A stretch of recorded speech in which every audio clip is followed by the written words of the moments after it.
दोस्तों, मेरा नाम है विकास कुमार। कहानियाँ सुनाता हूँ।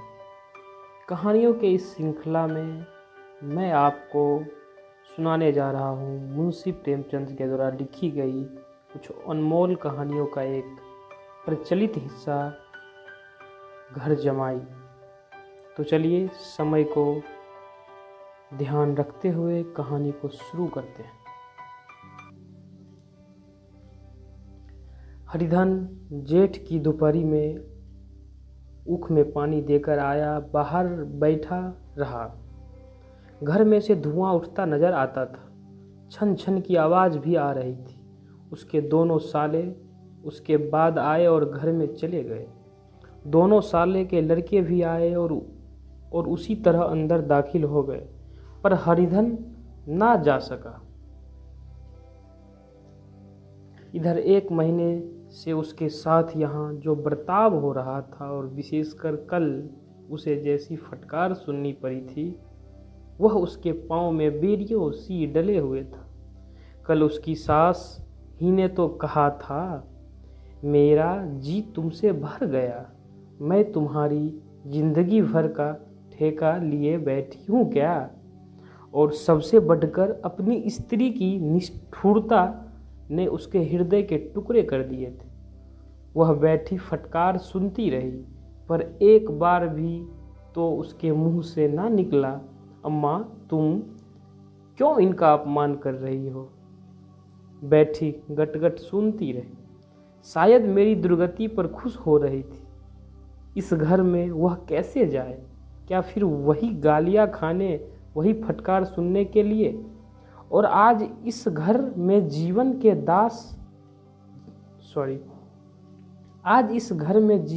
10 साल गुजर जाने पर यह हाल हो रहा है। मैं किसी से कम काम करता हूँ। दोनों साले मीठी नींद सोते रहते हैं और मैं बैलों को सानी पानी देता रहता हूँ, छांटी काटता हूँ। वहाँ सब लोग पल पल पर चिलम पीते हैं, मैं आंखें बंद किए अपने काम में लगा रहता हूँ। संध्या समय घर वाले गाने बजाने चले जाते हैं, मैं घड़ी रात तक गाय भैंस दूहता हूँ। उसका यह पुरस्कार मिल रहा है, कोई खाने को भी नहीं पूछता, उल्टे और गालियाँ मिलती हैं। उसकी स्त्री घर में से डोर लेकर निकली और बोली, जरा इसे कुएं से खींच लो, एक बूंद पानी नहीं। हरिधन ने डोल लिया और कुएं से पानी भर लाया। उसे जोर की भूख लगी हुई थी, समझा अब खाने को बुलाने आएगी। मगर स्त्री डोल लेकर अंदर गई तो वहीं की वहीं हो रही। हरिधन थका मांदा क्षुधा से व्याकुल पड़ा सो रहा। सहसा उसकी स्त्री कुमानी ने आकर उसे जगाया। हरिधन ने परे परे ही कहा, क्या है? क्या परा भी ना रहने देगी या और पानी चाहिए? गुमानी कटु स्वर में बोली, गुरारते क्यों हो? खाने को बुलाने आई हूँ। हरिधन ने देखा उसके दोनों साले और बड़े साले के दोनों लड़के भोजन किए चले आ रहे थे। उसकी देह में आग लग गई। मेरी अब यह नौबत पहुंच गई कि इन लोगों के साथ बैठकर खा भी नहीं सकता। ये लोग मालिक हैं, मैं इनकी जूठी थाली चाटने वाला हूँ। मैं इनका कुत्ता हूँ जिसे खाने के बाद टुकड़ा रोटी डाल दी जाती है। यही घर है जहाँ आज के 10 साल पहले उसका कितना आदर सत्कार होता था। सारे गुलाम बने रहते थे। सास मुंह जोहती रहती थी, स्त्री पूजा करती थी। तब उसके पास रुपये थे, जायदाद थी। अब वह दरिद्र है। उसकी सारी जायदाद को किन्हीं लोगों ने कूड़ा कर दिया। अब उसे रोटियां के भी लाले हैं। उसके जी में एक ज्वाला सी उठी कि इसी वक्त अंदर जाकर सास को और साली को भिगो भिगो कर लगाए, पर जब्त करके रह गया। परे परे बोला, मुझे भूख नहीं है, आज ना खाऊंगा। गुमानी ने कहा, ना खाओगे मेरी बला से? हाँ। तब हरिधन बोला, हाँ नहीं तो? खाओगे तुम्हारे ही पेट में जाएगा, कुछ मेरे पेट में थोड़े ही चला जाएगा। हरिधन का क्रोध आंसू बन गया। यह मेरी स्त्री है जिसके लिए मैंने अपना सर्वस्व मिट्टी में मिला दिया। मुझे उल्लू बनाकर यह सब अब निकाल देना चाहते हैं। वह अब कहाँ जाए, क्या करे? उसकी सास आकर बोली, चलकर खा क्यों नहीं लेते जी? रूठते किस पर हो? यहाँ तुम्हारे नखरे सहने का किसी में बूता नहीं। जो देते हो वह मत देना, और क्या करोगे? तुमसे बेटी ब्याही है, कोई तुम्हारी जिंदगी का ठेका नहीं लिया है। हरिधन ने मर्माहत होकर कहा, हाँ अम्मा, मेरी भूल थी कि मैं यही समझ रहा था। अब मेरे पास क्या है कि तुम मेरी जिंदगी का ठेका लोगी? जब मेरे पास धन था तब सब कुछ आता था, अब दरिद्र हूँ, तुम क्यों बात पूछोगी? बूढ़ी सास भी मुंह फुलाकर भीतर चली गई। बच्चों के लिए बाप एक पालतू सी चीज, एक विलास की वस्तु हैं, जैसे घोड़ों के लिए चने या बाबुओं के लिए मनभोग। रोटी दाल मनभोग उम्र भर ना मिले तो किसका नुकसान है, मगर एक दिन रोटी दाल के दर्शन ना हो तो फिर देखिए क्या हाल होता है। पिता के दर्शन कभी कभी शाम सवेरे हो जाते हैं। वह बच्चे को उछालता है, दुलारता है, कभी गोद में लेकर या उंगली पकड़कर सैर कराने ले जाता है, और बस यही उसके कर्तव्य की इति है। वह प्रदेश चला जाए, बच्चों को परवाह नहीं होती, लेकिन माँ तो बच्चे का सर्वस्व है। बालक एक मिनट के लिए भी उसके वियोग नहीं सह सकता।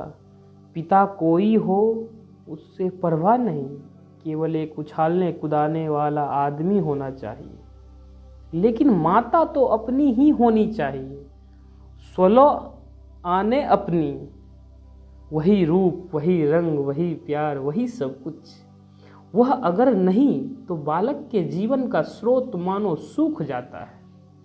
फिर वह शिवा की नंदी है जिस पर फूल या जल चढ़ाना लाजमी नहीं, अख्तियारी है।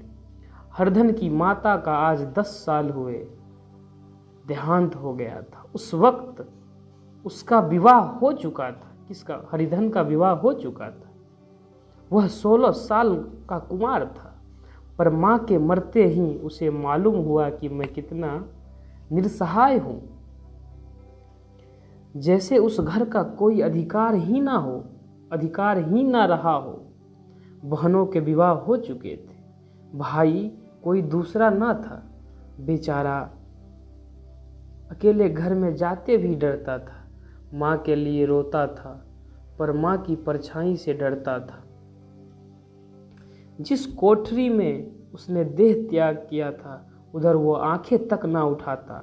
घर में एक बुआ थी, वह हरिधन को बहुत दुलार करती। हरिधन को अब दूध ज़्यादा मिलता, काम भी कम करना पड़ता।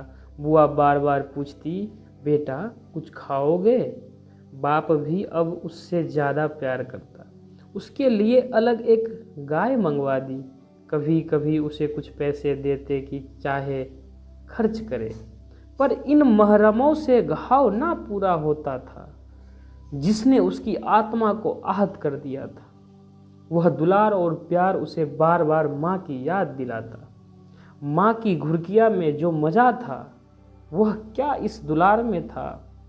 माँ से मांग कर, लड़कर, ठुनक कर, रूठ कर लेने में जो आनंद था वह क्या इस भिक्षा दान में था? पहले वो स्वस्थ था, मांग मांग कर खाता था, लड़ लड़ कर खाता था। अब वह बीमार था, अच्छे अच्छे पदार्थ उसे दिए जाते थे पर भूख ना थी। कितनी गहरी बात लिखी गई है। फिर शुरू करते। साल भर तक वह इस दशा में रहा, फिर दुनिया बदल गई। एक नई स्त्री जिसे लोग उसकी माता कहते थे उसके घर में आई और देखते देखते एक काली घटा की तरह उसे संकुचित भूमंडल पर छा गई। सारी हरियाली, सारे प्रकाश पर अंधकार का पर्दा पड़ गया। हरिधन ने इस नकली माँ से बात तक न की, कभी उसके पास गया तक नहीं। एक दिन घर से निकला और ससुराल चला आया। बाप ने बार बार बुलाया पर उनके जीते जी वह फिर उस घर में ना गया। जिस दिन उसके पिता के देहांत की सूचना मिली उसे एक प्रकार का ईर्ष्यामय हर्ष हुआ। उसकी आंखों में आंसू की एक बूंद न आई। इस नए संसार में आकर हरिधन को एक बार फिर मातृ स्नेह का आनंद मिला। उसकी सास ने ऋषि वरदान की भांति उसके शून्य जीवन को विभूतियों से परिपूर्ण कर दिया। मरुभूमि में हरियाली उत्पन्न हो गई। सालियों की चुहल में, सास के स्नेह में, सालों के वाक्य विलास में, स्त्री के प्रेम में उसके जीवन की सारी आकांक्षाएं पूरी हो गई। सास कहती, बेटा तुम इस घर को अपना ही समझो, तुम ही मेरी आंखों के तारे हो। वह उससे अपने लड़कों की, बहुओं की शिकायत करती।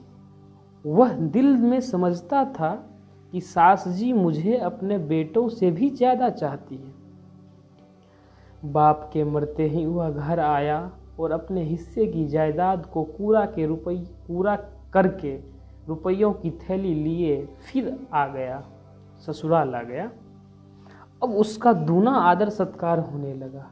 उसने अपनी सारी संपत्ति सास के चरणों में अर्पण करके अपने जीवन को सार्थक कर दिया। अब तक उसे कभी कभी घर की याद आ जाती थी, अब भूल कर भी उसकी याद ना आती, मानो वह उसके जीवन का कोई भीषण कांड था जिसे भूल जाना ही उसके लिए अच्छा था। वह सबसे पहले उठता, सबसे ज़्यादा काम करता। उसका मनोयोग, उसका परिश्रम देखकर गांव के लोग दांते उंगली चबाते थे।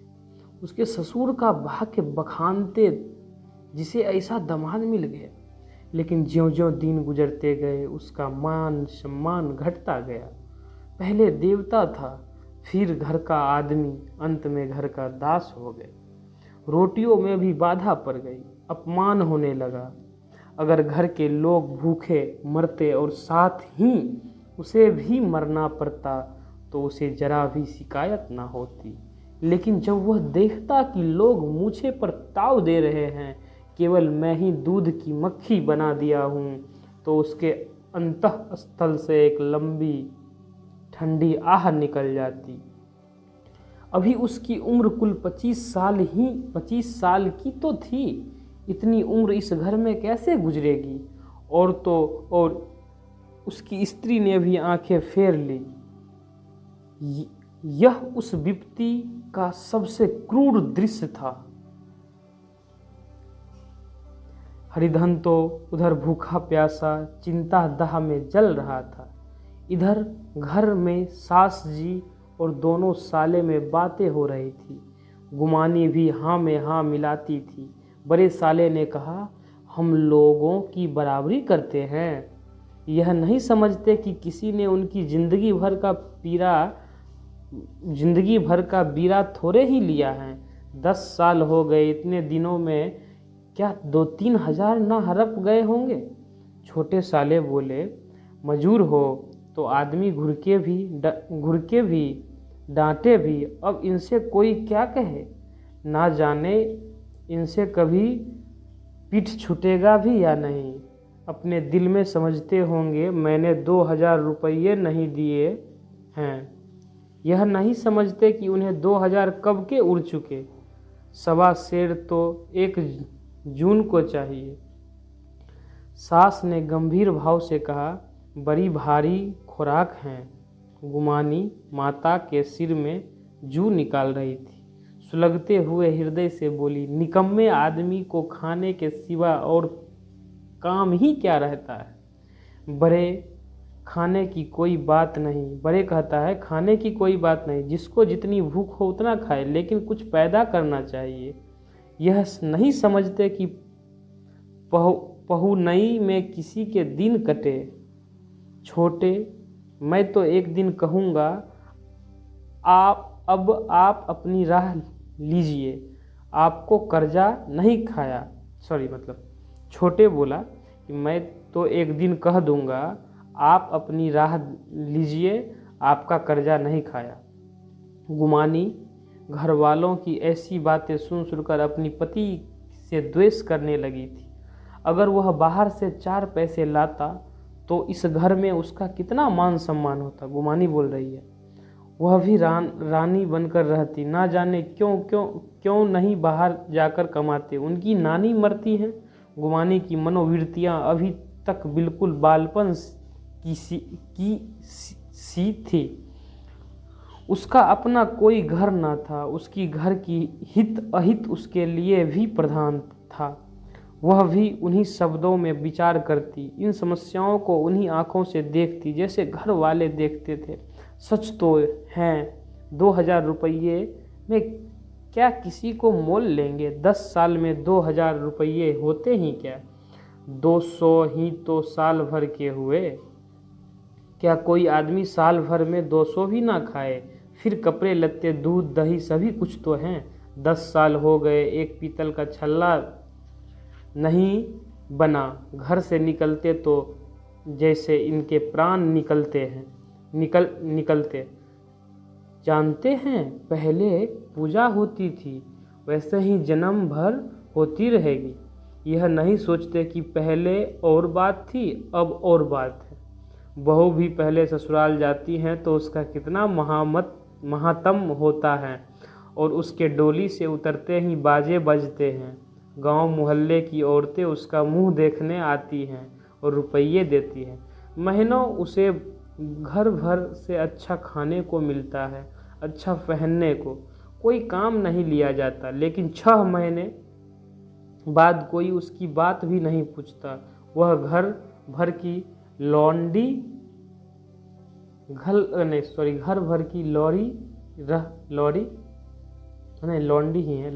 हो जाती। उनके घर में मेरी तो वही गति होती।